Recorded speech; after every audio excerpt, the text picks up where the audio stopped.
السلام علیکم ورحمۃ اللہ۔ 8 کلاس، آج ہمارا لیکچر نمبر 2 ہوگا۔ رکوع نمبر 5، آیات نمبر 41 سے لے کر 44 تک ہے۔ آئیے ہم اس کا آغاز کرتے ہیں۔ اعوذ باللہ من الشیطان الرجیم، بسم اللہ الرحمن الرحیم۔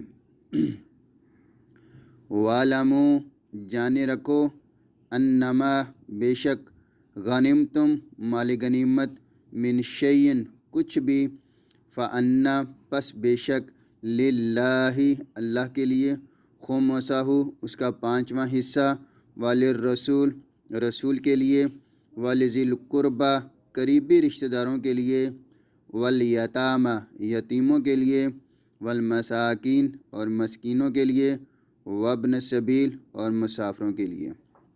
ان کنتم آمنتم باللہ، اگر تم اللہ پر ایمان لائے ہو، وما انزلنا، اور جو ہم نے نازل کیا، علی عبدنا، اپنے بندے پر، یوم الفرقان، فیصلے کے دن، یوم التقی الجمعان، جس دن دونوں جماعتیں آمنے سامنے ہوئیں، واللہ، اور اللہ، علی کل شیء قدیر، اللہ ہر چیز پر قادر ہے۔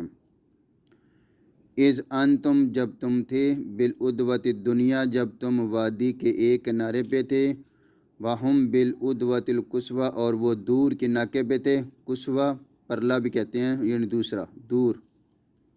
والرکب، قافلہ، اسفل منکم، تم سے نیچے اتر گیا، ولو طاوعتم، اگر تم میعاد مقرر کر لیتے، لاختلفتم فی المیعاد، تم اس میں ضرور اختلاف کرتے۔ ولیکن، اور لیکن، لیقضی اللہ امرا، تاکہ اللہ فیصلہ کر دے، کانا مفعولا، اپنے حکم کے ساتھ، کانا مفعولا، جو ہو کر رہنے والا ہے، لیہلک، تاکہ وہ ہلاک ہو جائے، من ہلاکا، جس نے ہلاک ہونا ہے، ام بینات، واضح دلیل کے ساتھ، ویحییٰ، اور وہ زندہ رہے، من حیا، جس نے زندہ رہنا ہے، ام بینات، واضح دلیل کے ساتھ، وَإِنَّ اللَّهَ، بے شک اللہ، اللہ سمیع علیم، اللہ سننے والا اور جاننے والا ہے۔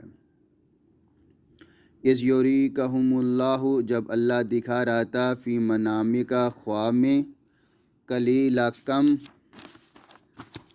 ولو اراکم کثیرا، اگر وہ زیادہ دکھاتا، لفشلتم، تم ضرور ہمت ہار جاتے، ولا تنازعتم، اور تم ضرور جھگڑا کرتے، فی الامر، اس معاملے میں، ولیکن اللہ سلم، لیکن اللہ نے آپ کو بچا لیا، انہو، بے شک، علیم بذات صدور، بے شک وہ سینوں کی باتوں کو جانتا ہے۔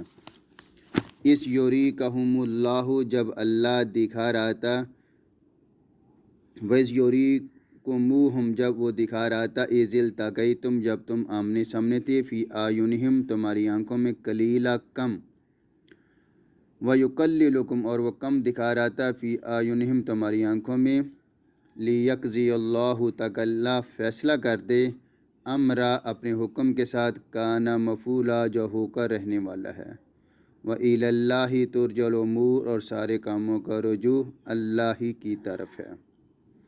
جی بیٹے، یہ ہم نے ترجمہ سماعت کیا۔ آئیے ہم دوبارہ اب اس کے مشکل الفاظ کو اور اس کے مفہوم کو دیکھتے ہیں۔